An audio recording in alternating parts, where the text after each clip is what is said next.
আমার পরিবার আমাকে টাকার জন্যই ভালোবাসে, এতদিন বুঝতে না পারলেও এখন কিন্তু আমি সেটা হাড়ে হাড়ে টের পাচ্ছি। এখন আমি আলাদা বাসা নিব, আমার ছেলেকে আমি একাই মানুষ করব। মুখে মধু আর অন্তরে বিষ নিয়ে কখনোই একসঙ্গে থাকা যায় না। হ্যালো এভরিওয়ান, আসসালামু আলাইকুম। আমি তোমাদের রাখি। আজকে তোমাদের সাথে আমি শেয়ার করব ইলিশের পানি খোলা একটি রেসিপি। আর এই কথাগুলো যে বললাম, এগুলো আসে আমার কমেন্ট বক্সে। সবশেষে একটা কথাই বলবো, নিজের ভালো কিন্তু পাগলেও বলছে, যার কারণে আমি আর কোনো কিছু বলতেই চাই না। তো আজকে আমি একটা মিডিয়াম সাইজের একটা ইলিশ মাছ নিয়ে নিছি। তো এই মাছটাকে আমু ধুয়ে কেটে একদম সবকিছু আমাকে করে দিচ্ছিল, আমি শুধু ভিডিও করতেছিলাম। রান্নাটা কিন্তু আমিই করবো, এছাড়া বাদ বাকি সবকিছু আমার মাই করে দিচ্ছিল। এই রেসিপিটা রান্না করার জন্য আলাদা ভাবে কিন্তু কোনো রকমের মশলার প্রয়োজন নাই, একদম সিম্পল ভাবে আর শর্টকাটে কিন্তু তোমরা এই রেসিপিটা করতে পারবে।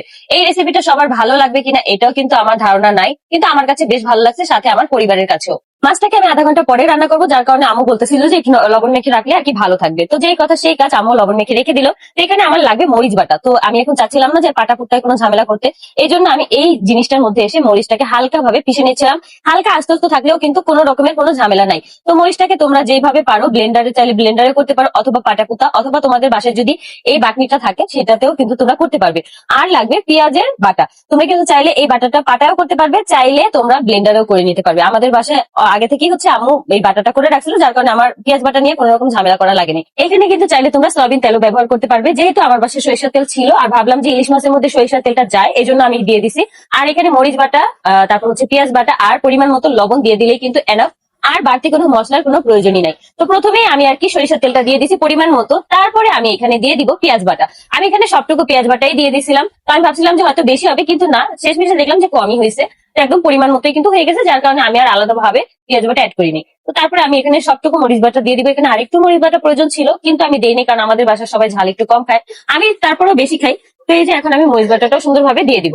আর এখানে আমি পরিমাণ মতো দিয়ে দিব লবণ। তো তোমরা কিন্তু চাইলে লবণ যদি বেশি খাও সেই পরিমাণ মতো দিবা, অথবা লবণ যদি তোমরা কম খাও সেই পরিমাণ অনুযায়ী দিবা।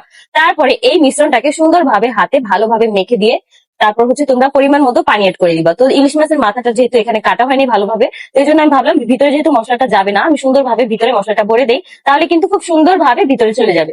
তো আমি কিন্তু এখানে সুন্দরভাবে এই মিশ্রণটাকে মেখে দিচ্ছিলাম, যাতে করে পরিমাণ মতো সব জায়গায় লাগে। তো এখানে আমি এখন হাতটা ধুয়ে তারপর হচ্ছে সামান্য কিছু পানি দিয়ে দিব। এই রান্নার মূল যে ব্যাপারটা সেটাই হচ্ছে পানি। এই পানিটা দিয়ে দিয়ে কিন্তু রান্নাটা সুন্দরভাবে করতে হবে। এই জন্য এই রেসিপিটার নাম ইলিশের পানি খোলা। এই ঝোলটা কিন্তু পাতলা রাখতে হয়, কিন্তু আমরা চাইছিলাম যে একটু ঘন ঘন খাবো, যার কারণে ঘন রাখা। তোমরা কিন্তু এখানে পাতলা রাখতে পারবে, অথবা চাইলে তোমরা ঘনও রাখতে পারবে। দেখো জাস্ট কালারটা কত সুন্দর লাগতেছে, আমার কাছে কিন্তু বেশ ভালো লাগছে। এরকম হলুদ মরিচ ছাড়া রান্না কিন্তু অনেক মজা লাগে খেতে। তো এই যে আমাদের রান্না কিন্তু এখন স্টার্ট, রান্না হয়ে যাচ্ছে, একটু পরেই কিন্তু দেখতে দেখতে রান্নাটা হয়ে যাবে। রান্নাটা কিন্তু অনেক মজা হয়েছে। আমি যখন ভাত দিয়ে খাইছি, 2 প্লেট ভাত আমি শুধু 1 পিস মাছ দিয়ে খেয়ে ফেলছি।